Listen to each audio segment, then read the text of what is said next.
बच्चों आज हम लोग प्राचीन भारतीय इतिहास का 9वां क्लास करेंगे। क्या क्लास करेंगे? 9वां क्लास करेंगे। हम 8 क्लास को खूब अच्छा 8 क्लास तक जो है आपको खूब अच्छी तरीके से पढ़ा दिए हैं और उम्मीद है कि आप लोग याद भी उसको कर लिए होंगे।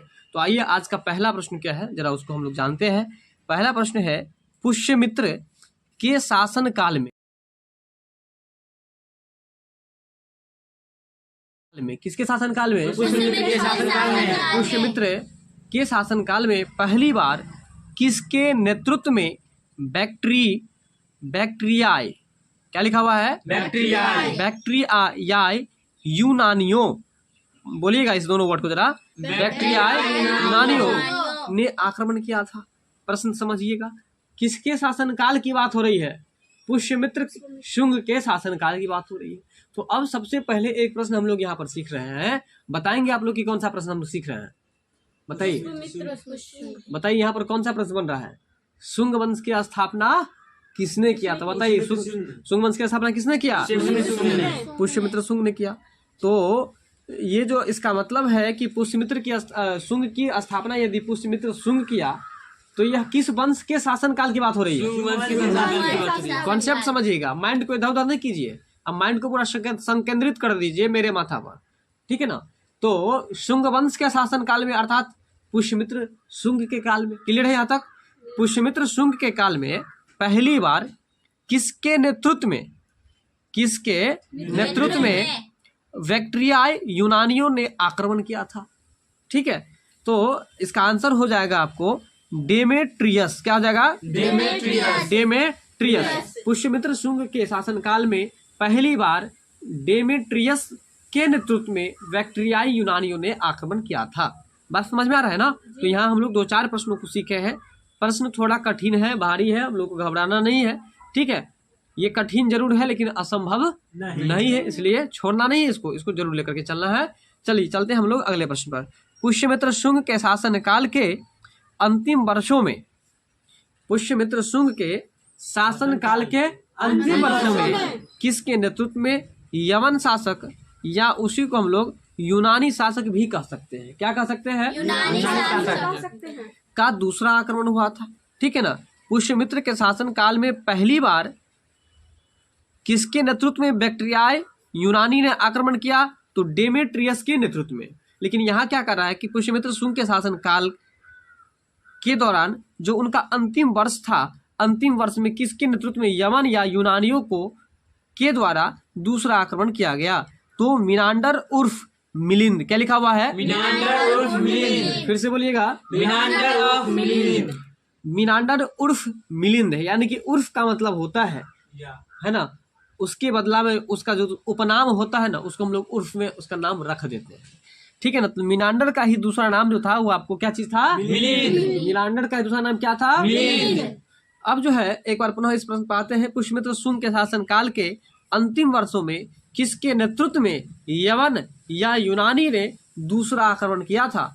तो मिनांडर के नेतृत्व में या मिलिंद के नेतृत्व में यवन या यूनानी ने आक्रमण किया था। बात यहाँ तक समझ में आया? इसके बाद है आपका अगला प्रश्न है पुष्यमित्र के द्वारा कराए गए यज्ञ में, किसके द्वारा यज्ञ हो रहा है? पुष्यमित्र द्वारा कराए गए यज्ञ में उनके पुरोहित जो थे वो कौन थे? हम लोग गांव घर में पुरोहित को क्या बोलते हैं पता है ना? पंडित जी। नहीं, पंडित जी तो बोले देते हैं, लेकिन पुरोहित बोलते हैं। क्या बोलते हैं? पुरोहित।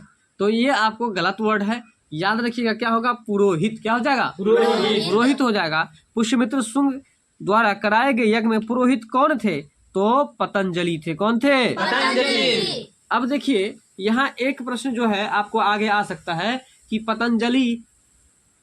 पतंजलि जो थे वह किनके प्रवर्तक थे? तो याद रखिएगा योग के प्रवर्तक थे। किसके प्रवर्तक थे? योग के प्रवर्तक के रूप में किसे जाना जाता है? पतंजलि को जाता है। अगर आपसे पूछते कि पुष्यमित्र शुंग के द्वारा जो यज्ञ कराया गया था उसमें वो पूजा कराने वाले जिसको पंडित जी आप लोग बोलते हैं वो पुरोहित कौन थे? पतंजलि थे। बात समझ में आया कि नहीं? किसके समय में थे? पुष्यमित्र शुंग के समय में। किसके समय में? पुष्यमित्र शुंग के समय में उनकी पुरोहित जो थे वो आपको पतंजलि थे। और पतंजलि जो है वो क्या चीज के प्रवर्तक थे? योग दर्शन के। किस दर्शन के? योग दर्शन के। अगला प्रश्न है पुष्यमित्र शुंग की मृत्यु कब हुई? देखिए पुष्यमित्र शुंग की मृत्यु जो हुई है 148 ईसा पूर्व में। पुष्यमित्र शुंग की मृत्यु कब हुई है?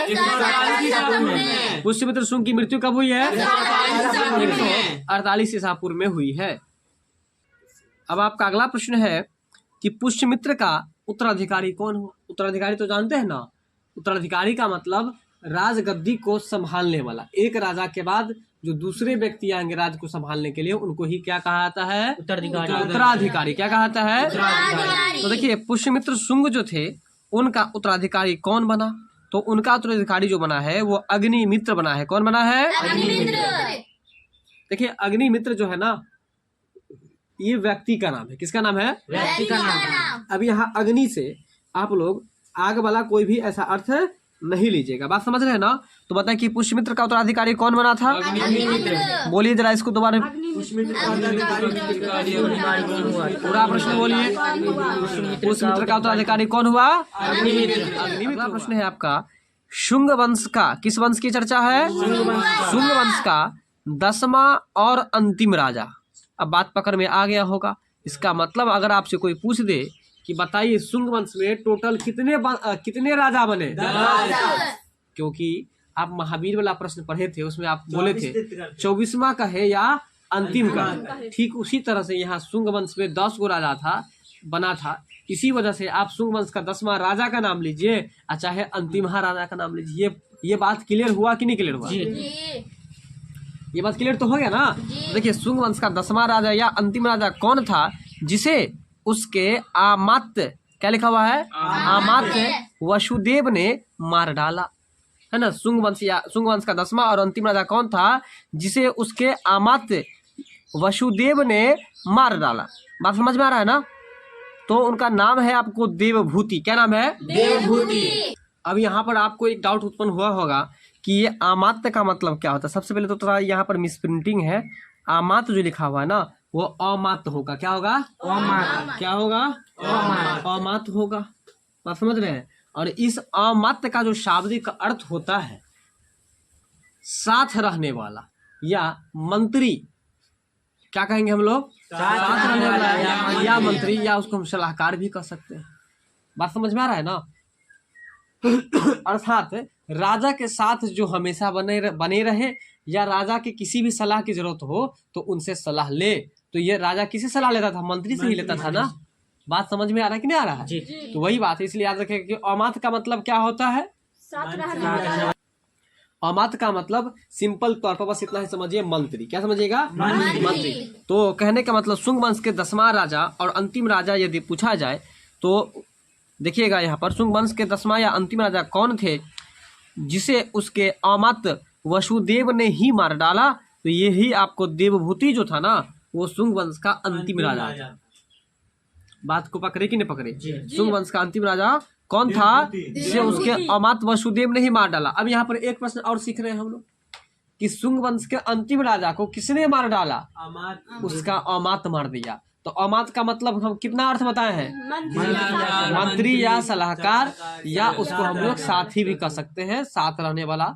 नहीं तो याद रखिएगा कि अमात्य का मतलब मंत्री या सलाहकार या साथ रहने वाला साथी भी होता है। और अमात्य ही मार डाला। बताइएगा। देवभूति शुंग वंश के क्या राजा थे? और शुंग वंश में कितने राजा हुए थे? 10। तो अंतिम राजा भी तो आप लोग बोलिएगा। ये तो बात आपको क्लियर कर दिए, फिर भी नहीं बोले, केवल 10 बोल करके रह गए। ठीक है ना? चलिए चलते हैं हम लोग अगले प्रश्न पर। किसने कण्व वंश, कौन सा वंश है? कण्व वंश के अंतिम शासक सुशर्मा। अब यहाँ से एक प्रश्न बन गया कि कण्व वंश का अंतिम राजा कौन था? फिर से पूरा पढ़िएगा। बिल्कुल, इसको ऐसे पढ़ना है कि कण्व वंश के अंतिम राजा सुशर्मा थे। बिल्कुल, तो कण्व वंश के अंतिम राजा सुशर्मा की हत्या कर सातवाहन वंश की स्थापना किया। देखिए सीमुक जो है ना, कौन?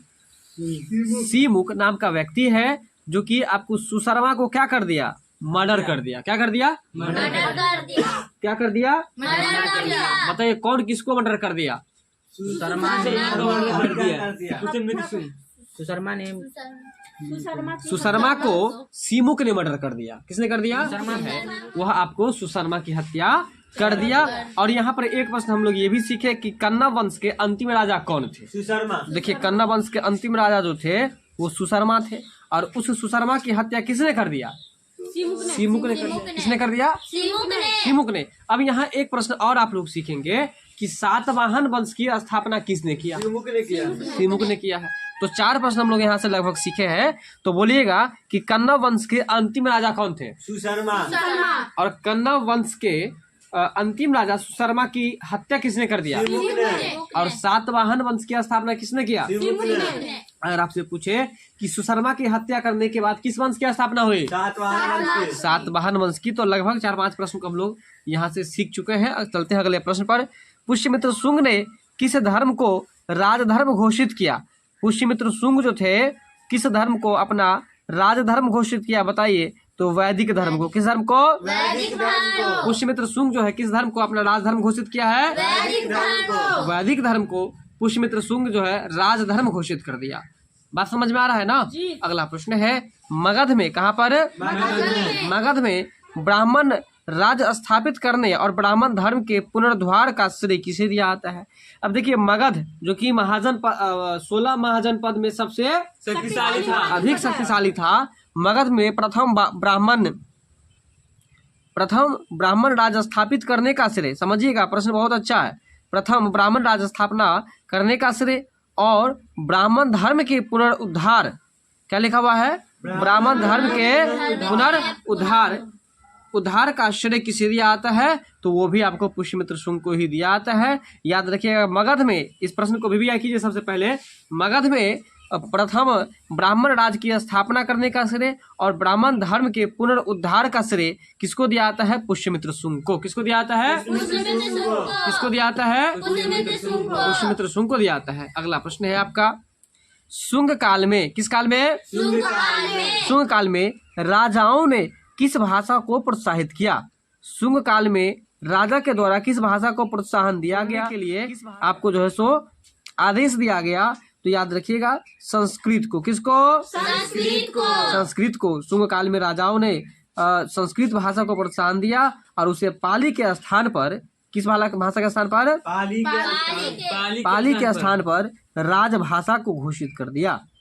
ठीक है ना? यानी कि शुंग काल में राजाओं ने किस भाषा को प्रोत्साहन दिया और उसे पाली के स्थान पर, मतलब कि पहले जो है पहले पाली भाषा बोली जाती थी, लेकिन पाली भाषा को हटा करके वहां पर संस्कृत भाषा को उसमें जोड़ दिया। बात कुछ समझ में आया कि नहीं आया? अगला प्रश्न है, शुंग काल में सबसे अधिक महत्वपूर्ण राजनीतिक और सांस्कृतिक केंद्र कौन सा नगर था? प्रश्न समझ में आ गया होगा। ठीक है ना? कहता है कि शुंग काल में सबसे अधिक महत्वपूर्ण राजनीतिक और सांस्कृतिक केंद्र कौन सा केंद्र है? राजनीतिक और सांस्कृतिक केंद्र। राजनीतिक और सांस्कृतिक केंद्र कौन सा नगर था? ठीक है, तो शुंग काल में सांस्कृतिक और राजनीतिक केंद्र यदि पूछा जाए तो इसका राइट आंसर आपको विदिशा हो जाएगा। क्या हो जाएगा? विदिशा। शुंग काल में सबसे अधिक महत्वपूर्ण केंद्र कौन सा था? विदिशा। किस क्षेत्र में? तो राजनीतिक और सांस्कृतिक क्षेत्र में। तो राजनीतिक और सांस्कृतिक केंद्र जो है आपको विदिशा को कहा गया है। किस काल में? शुंग काल में। किस काल में? किस काल में? शुंग काल में। ठीक है, आइए अगला प्रश्न है कि पुष्यमित्र शुंग के अभिन्न मित्र, अभिन्न मित्र का मतलब ऐसा मित्र जिसके बिना हम लोग नहीं रह सकते हैं। अगला प्रश्न है आपका, पुष्यमित्र शुंग के अभिन्न मित्र जिन्होंने मनुस्मृति की रचना की। ठीक है ना? मनुस्मृति जो एक लेख है उसकी रचना किनके द्वारा की गई है? मनु के द्वारा। किसके द्वारा की गई है? मनु के द्वारा। तो अगर आपसे एक प्रश्न पूछे कि बताइए पुष्यमित्र शुंग के अभिन्न मित्र का नाम बताइए, तो क्या कहिएगा? मनु। क्या कहिएगा? मनु। तो पुष्यमित्र शुंग का एक ऐसा मित्र जिसके बिना दोनों में से एक दूसरे कभी नहीं रह सकते थे, तो उनका नाम क्या था? मनु। क्या नाम था? मनु। चलिए, तो पुष्यमित्र शुंग के एक ऐसे मित्र का नाम बताइए जिसके बिना कोई एक दूसरा नहीं रह सकता है। मनु। पुष्यमित्र का वह एक अभिन्न अंग था और उसी मनु के द्वारा किसकी रचना की गई है? अभी जस्ट पता है किसकी रचना की गई है? मनुस्मृति की। यहाँ हम लोग 2 प्रश्न सीखे हैं, एक पुष्यमित्र शुंग के मित्र का नाम सीखे और दूसरा हम लोग मनुस्मृति की रचना किसने किया इसको भी हम लोग सीख लिए। तो बताइए मनुस्मृति की रचना किसने किया?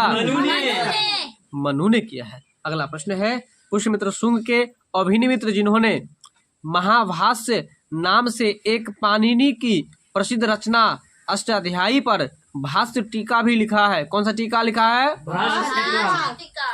बिल्कुल। देखिए महाभाष्य जो है, पहले इसके बारे में भी जरा जान लीजिए। बताइए आप लोग कि महाभाष्य किनके द्वारा लिखा गया है? पतंजलि के द्वारा। महाभाष्य किनके द्वारा लिखा गया है? पतंजलि के द्वारा। महाभाष्य जो है पतंजलि के द्वारा लिखा गया है। और पाणिनि की प्रसिद्ध रचना, कहने का मतलब ये है कि अष्टाध्यायी एक रचना हो गया और इस अष्टाध्यायी की रचना किनके द्वारा की गई है? के द्वारा। किनके द्वारा की गई है? पाणिनि के द्वारा की गई है। अष्टाध्यायी किनके द्वारा की गई है? पाणिनि के द्वारा। पाणिनि के द्वारा। क्या बोल रहे हैं? पन्नी के द्वारा?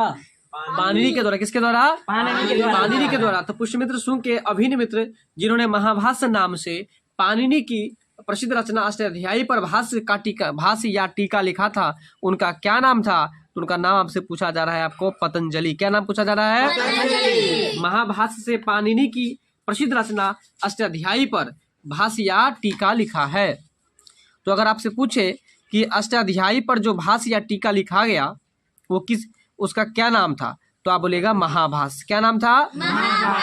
अगर पूछे कि महाभाष्य क्या है, तो आप कहिएगा कि अष्टाध्यायी पर लिखा गया एक टीका है।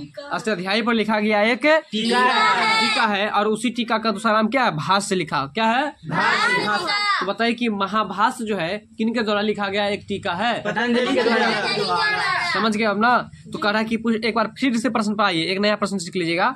पुष्यमित्र शुंग ने अभिन्न मित्र जिन्होंने महाभाष्य नाम से पाणिनि की प्रसिद्ध रचना की अष्टाध्यायी और उस पर भाष्य या टीका लिखा गया पतंजलि के द्वारा। कहने का मतलब यह है कि क्या कहते हैं, जो पुष्यमित्र शुंग थे उनके एक ऐसे मित्र थे जिनका क्या नाम था? मनु। उनका नाम था आपको पतंजलि। क्या नाम था? पतंजलि। जो कि आपको महाभाष्य नाम से पाणिनि की प्रसिद्ध रचना अष्टाध्यायी पर भाषा या टीका लिखा है, उनका नाम था आपको पतंजलि। अगला प्रश्न है आपका कन्ना वंश। कौन सा वंश है? एक मिनट, ये प्रश्न भी छूटा हुआ, इसको देख लीजिए। किस ग्रंथ से शुंग काल की न्याय व्यवस्था की जानकारी मिलती है? इस प्रश्न को भी याद कीजिए आप लोग कि शुंग काल के न्याय व्यवस्था के बारे में जो जानकारी मिलती है वो कहाँ से मिलती है? मनुस्मृति से। शुंग काल के न्याय व्यवस्था के बारे में जानकारी कहाँ से मिलती है? मनुस्मृति से। मनुस्मृति किनके द्वारा लिखा गया है? मनु के द्वारा। अब बताइए मनु किनका मित्र था? पुष्यमित्र शुंग का था। ठीक है ना? अब आपका अगला प्रश्न है, कन्ना वंश की राजधानी, किस वंश की राजधानी? राजधानी के लिए सबसे अधिक महत्वपूर्ण स्रोत कौन सा है? तो देखिए कन्ना वंश की जानकारी के लिए सर्वाधिक महत्वपूर्ण स्रोत जो है वो आपको हर्षचरित है। क्या है? हर्षचरित। कन्ना वंश की जानकारी के लिए सर्वाधिक महत्वपूर्ण स्रोत कौन सा है? हर्षचरित है। ठीक है। कन्ना वंश की अगर जानकारी आपको लेना हो तो आप सीधा 10 को किताब नहीं उठाना है, सीधा एक किताब उठाइए और वो कौन सा किताब उठाइएगा? हर्षचरित। क्या उठाइएगा? और हर्षचरित किनके द्वारा लिखा गया है? बाण भट्ट के द्वारा। किनके द्वारा लिखा गया है? बाण भट्ट के द्वारा। तो बाण भट्ट की लिखी हुई हर्षचरित जो आप पढ़ लेंगे तो आपको कन्ना वंश की पूरी जानकारी मिल जाएगी। पूरी जानकारी मिल जाएगी। तो बताइए कि कन्ना वंश की संपूर्ण जानकारी जो है किसमें लिखा हुआ है? हर्षचरित में। हर्षचरित किनके द्वारा लिखा गया है? बाण भट्ट के द्वारा लिखा गया है। आपका अगला प्रश्न है सातवाहन। कौन सा वंश? सातवाहन शासकों की राजधानी कहाँ थी? तो याद रखिएगा इसकी राजधानी की यदि बात हो तो इसकी राजधानी आपको प्रतिष्ठान थी। कहाँ थी? प्रतिष्ठान। तो देखिए ये आपके लिए एक नया प्रश्न है और इसको आप लोग VVI भी कर लीजिए। सातवाहन वंश के अगर संस्थापक की बात हो तो हम आपको बहुत अच्छा से जस्ट बताए थे। क्या बताए थे? सिमुक बताए थे।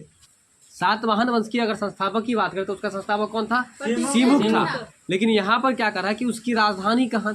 तो देखिए सातवाहन शासकों की राजधानी जो है आपको प्रतिष्ठान थी। कहाँ थी? प्रतिष्ठान थी। इसके बाद आपका अगला प्रश्न जो है जरा आप लोग पढ़ेंगे अगले प्रश्न को। सातवाहनों की राजकीय भाषा क्या थी? बिल्कुल। सातवाहनों की राजकीय भाषा क्या थी? सातवाहन वंश की जो राजकीय भाषा थी वो आपको प्राकृत थी। तो मुझे पहले एक बात आप लोग बताइए, पीछे के क्लास में हम आप लोगों को पढ़ाए थे, ठीक है, और उस समय हम आपको पढ़ाए थे अशोक के जन साधारण की भाषा, यानी कि अशोक जो राजा थे उनके शासनकाल में जन साधारण की भाषा क्या थी? पाली थी। तो उसी तरह से यहाँ पर प्रश्न पूछा जा रहा है कि सातवाहन वंश की जब स्थापना हुई उस समय राजकीय भाषा कौन सी थी? तो राजकीय भाषा आपको प्राकृत थी। कौन सी भाषा थी? प्राकृत भाषा जो है वो आपको राजकीय भाषा। बात समझ रहे हैं ना? चलिए अगला प्रश्न है कि सातवाहन वंश जो था उसकी लिपि क्या थी? तो सातवाहन वंश की लिपि जो है आपको ब्राह्मी थी। कौन सी लिपि थी? ब्राह्मी। सातवाहन वंश की लिपि कौन सी थी? ब्राह्मी लिपि थी। अब बताइए, पहले सातवाहन के बारे में आप लोगों को पहले बताना है। पहले ये बताइए कि सातवाहन वंश की स्थापना किसने किया?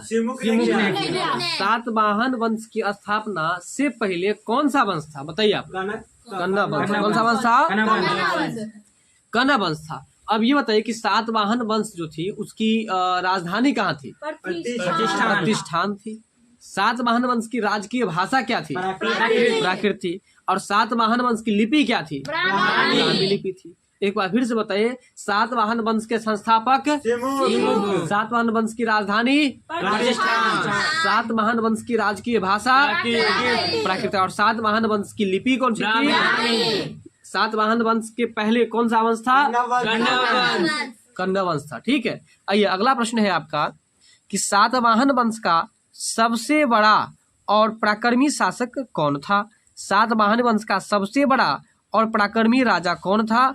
गौतमी पुत्र सातकर्णी लिखा हुआ है जो कि मिसप्रिंटिंग है, सातकर्णी होगा। यहाँ पर रेफ डाल दीजिए 9 पर। सातकर्णी क्या नाम था? सातकर्णी। बताइए, सातवाहन वंश का सबसे बड़ा और पराक्रमी राजा कौन था? गौतमी पुत्र सातकर्णी। क्या बोलिएगा? सातवाहन वंश का सबसे बड़ा और सबसे पराक्रमी राजा कौन था? गौतमी पुत्र सातकर्णी था। ठीक है। अब सातवाहन वंश की लिपि कौन सी थी? ब्राह्मी लिपि थी। सातवाहन वंश की राजकीय भाषा कौन सी थी? प्राकृत। सातवाहन वंश की राजधानी कहाँ थी? और इसके संस्थापक कौन थे? चलिए इतना तो याद हो गया आप लोग को। अब आपका अगला प्रश्न है, सिंधुक क्या लिखा हुआ है? सिप्टक। बोलिएगा जरा। देखिए, सिंधुक और सिप्टक नाम से किस सातवाहन शासक को जाना जाता है? सिंधुक, इस प्रश्न को सबसे पहले भी कर लीजिए।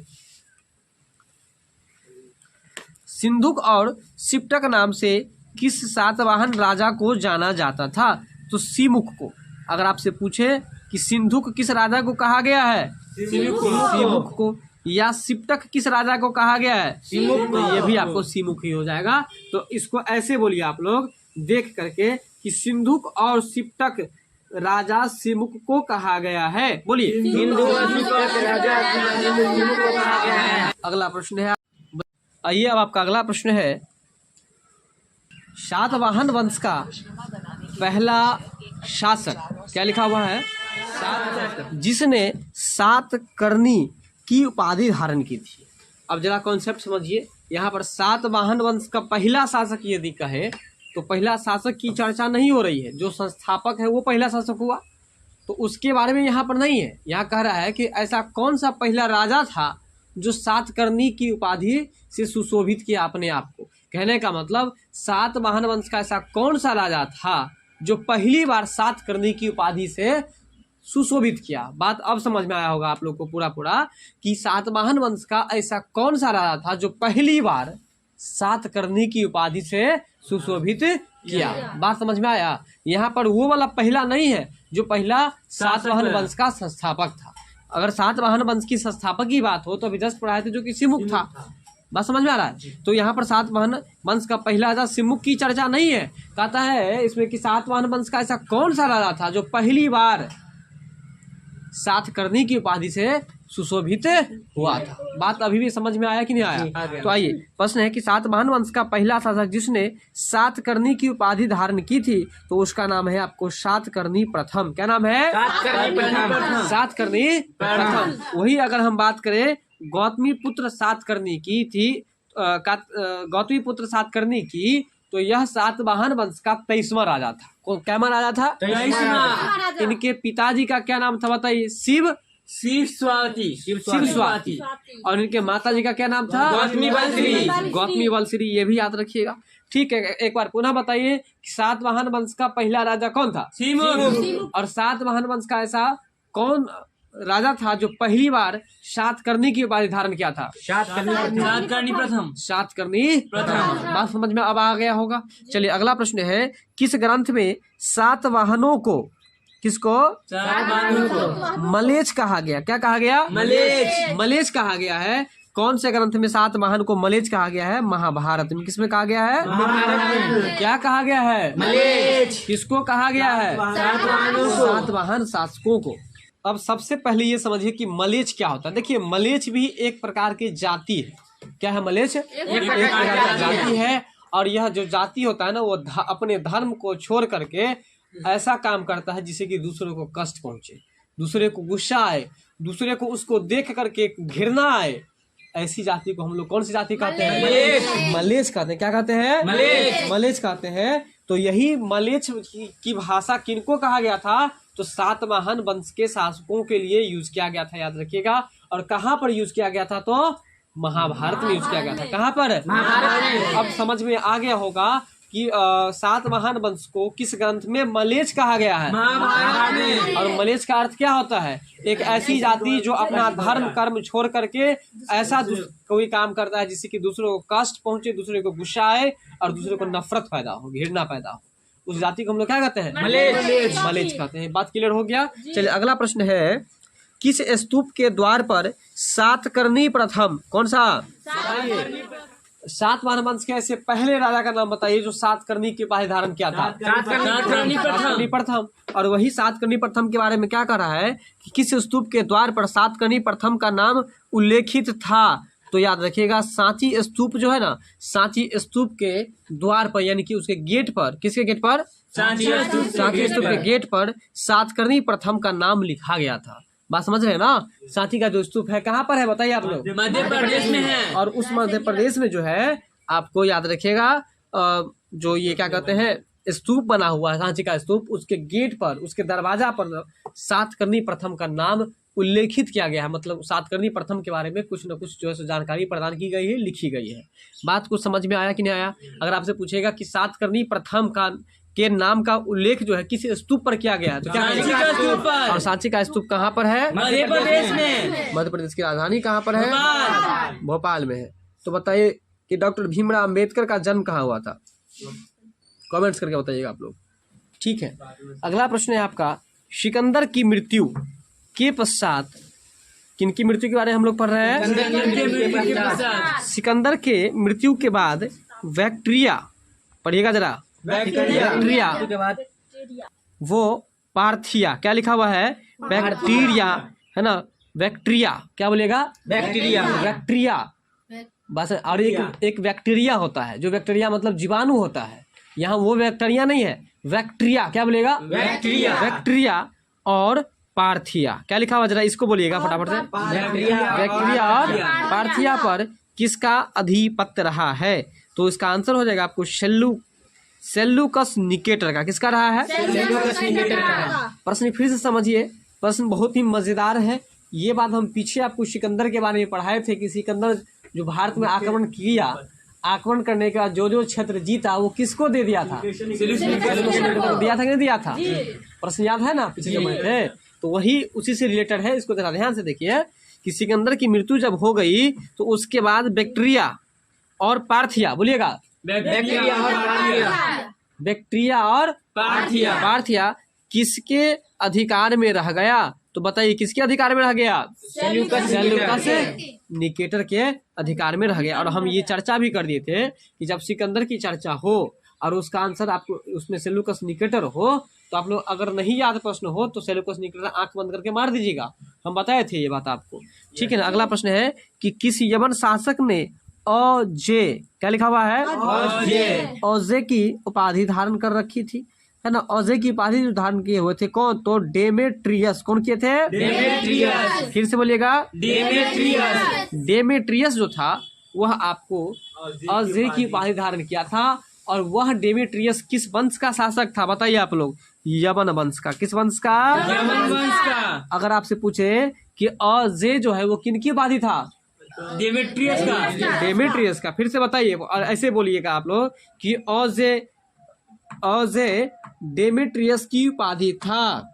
औजे डेमेट्रियस की उपाधि था। फिर इसको ऐसे बोलिए कि डेमेट्रियस की उपाधि औजे था। डेमेट्रियस की उपाधि औजे था। अब बोलिए औजे यवन वंश का शासक था। औजे यमन वंश का शासक था। बताइए आप लोग कि डेमेट्रियस का उपाधि क्या था? औजे। और औजे जो था वो किस वंश का राजा था? यमन वंश का। यवन शासक है। चलिए अगला प्रश्न है आपका, यूनानी प्रभाव से। किसके प्रभाव से? यूनानी प्रभाव से। यूनानी प्रभाव से भारतीय मूर्तिकला। क्या चीज? भारतीय मूर्तिकला। भारतीय मूर्तिकला के क्षेत्र में किस नवीन शैली का जन्म हुआ? बताइएगा। यूनानी प्रभाव से भारतीय मूर्तिकला के क्षेत्र में एक नई शैली का जन्म हुआ, और वो कौन सा शैली था? तो गांधार शैली। कौन सा शैली था? गांधार शैली। फिर से बताइए। गांधार शैली। अगर आपसे कोई पूछे कि गांधार शैली का जन्म किसके प्रभाव से हुआ? यूनानी प्रभाव से। यूनानी के प्रभाव से हुआ। गांधार शैली का जन्म जो है वह आपको किसके प्रभाव से हुआ है? यूनानी के प्रभाव से। यूनानी के प्रभाव से भारतीय मूर्तिकला के क्षेत्र में। किस क्षेत्र में? मूर्तिकला के क्षेत्र में। इसलिए देखिए मूर्तिकला के क्षेत्र में मतलब समझिए, बहुत सारे ऐसे प्रश्न आप पढ़ते होंगे जिसमें पढ़ते होंगे कि पुरी का जगन्नाथ मंदिर किस शैली में बनाया गया है। पढ़े थे कि नहीं पढ़े थे? इसके बाद बहुत सारे, जैसे सूर्य मंदिर किस शैली में बनाया गया है, आंध्र प्रदेश का जो है मंदिर किस शैली में बनाया गया है। तो वही शैली की बात हो रही है कि गांधार शैली का जन्म जो हुआ है वो भारतीय मूर्तिकला के क्षेत्र में। किस क्षेत्र में? भारतीय मूर्तिकला के क्षेत्र में। लेकिन इस गांधार शैली का जन्म किसके प्रभाव से जन्म हुआ है इसका? यूनानी के प्रभाव से। यूनानी के प्रभाव से। अब प्रश्न क्लियर हुआ कि नहीं? जी। आइए प्रश्न पर एक बार पुनः आइए। यूनानी के प्रभाव से भारतीय मूर्तिकला के क्षेत्र में किस नवीन शैली का जन्म हुआ? तो गांधार शैली का जन्म हुआ। बात क्लियर है ना यहाँ तक? अगला प्रश्न है, सबसे पहले भारत में विशुद्ध संस्कृत में लिखा गया लंबा अभिलेख कौन सा है? ठीक है ना। सबसे पहले भारत में विशुद्ध संस्कृत में लिखा गया सबसे लंबा अभिलेख जो है कौन सा है? और इसके पहले के सभी अभिलेख किस भाषा में थे? इसका राइट आंसर हो जाएगा आपको रुद्रदामन प्रथम का जूनागढ़ अभिलेख। बोलिएगा जरा। रुद्रदामन का जूनागढ़ अभिलेख। और इसके बाद कह रहा है कि इस अभिलेख के निर्माण से पहले जितने भी अभिलेख थे उसमें किस भाषा का प्रयोग किया गया था? प्राकृत भाषा का। किस भाषा का प्रयोग किया गया था? प्राकृत भाषा का। और जब जूनागढ़ का यह अभिलेख, रुद्रदामन का प्रथम जूनागढ़ का अभिलेख जब बना तो वो आपको किस भाषा में लिखा गया? संस्कृत भाषा में। किस भाषा में लिखा गया है? संस्कृत भाषा में। बिल्कुल। चलिए तो समझ में आ गया होगा यहाँ तक। सबसे पहले भारत में विशुद्ध संस्कृत, विशुद्ध का मतलब होता है आपको पूरा शुद्ध, प्योर। क्या होता है? प्योर होता है। तो प्योर संस्कृत में लिखा गया लंबा अभिलेख जो है वो कौन सा है? तो रुद्रदामन का जूनागढ़ अभिलेख। बोलेगा रुद्रदामन प्रथम का जूनागढ़ अभिलेख, जो कि किस भाषा में लिखा गया है? बताइए आप लोग। संस्कृत भाषा में। फिर से बताइए और ऐसे पढ़िए आप लोग कि रुद्रदामन प्रथम का जूनागढ़ अभिलेख संस्कृत भाषा में लिखा गया है। रुद्रदामन का जूनागढ़ अभिलेख संस्कृत भाषा में। रुद्रदामन प्रथम का जूनागढ़ अभिलेख रुद्रदामन प्रथम का जूनागढ़ अभिलेख संस्कृत भाषा में। एक बार फिर से बोलिए। रुद्रदामन प्रथम का जूनागढ़ अभिलेख संस्कृत भाषा में। समझ गए? अगर आपसे पूछे कि रुद्रदामन प्रथम का जूनागढ़ अभिलेख से पहले जो भी अभिलेख लिखा गया था वो किस भाषा में लिखा गया? प्राकृत में। किस भाषा में लिखा गया था? प्राकृत भाषा में। अब आप लोग अच्छा से समझ गए हैं। अब आपका और लास्ट प्रश्न जो है, भारत में काव्य के रूप में, काव्य का मतलब बताइए। काव्य का मतलब कविता। काव्य का मतलब कविता। भारत में काव्य के रूप में लिखा गया पहला अभिलेख कौन सा था? ठीक है ना। भारत में कविता के रूप में यानी कि काव्य के रूप में लिखा गया जो पहला अभिलेख है वो रुद्रदामन प्रथम का जूनागढ़ अभिलेख। कौन सा है? रुद्रदामन प्रथम का जूनागढ़ अभिलेख, जो कि किस रूप में लिखा गया है? काव्य के रूप में लिखा गया है। और आपसे प्रश्न है कि किस भाषा में लिखा गया है? गलत मत बताइएगा। संस्कृत भाषा में लिखा गया है। है ना, रुद्रदामन प्रथम का जो जूनागढ़ अभिलेख है वो किस भाषा में लिखा गया है? संस्कृत भाषा में। और रुद्रदामन का जो जूनागढ़ अभिलेख था उससे पहले जितने में अभिलेख लिखे गए किस भाषा में लिखा गया संस्कृत है? भाषा में। आज के लिए बस इतना ही। मिलते हैं हम लोग अगली वीडियो में। वीडियो पसंद आए तो लाइक शेयर सब्सक्राइब जरूर कीजिएगा। मिलते हैं हम लोग अगली वीडियो में, और अगली वीडियो में हम लोग 10वीं क्लास को लेकर उपस्थित होंगे। तब तक आप उसको रिवीजन कीजिए, बार बार पढ़िए। प्रश्न भारी है लेकिन असंभव भी नहीं है, इसलिए इसको पढ़िए।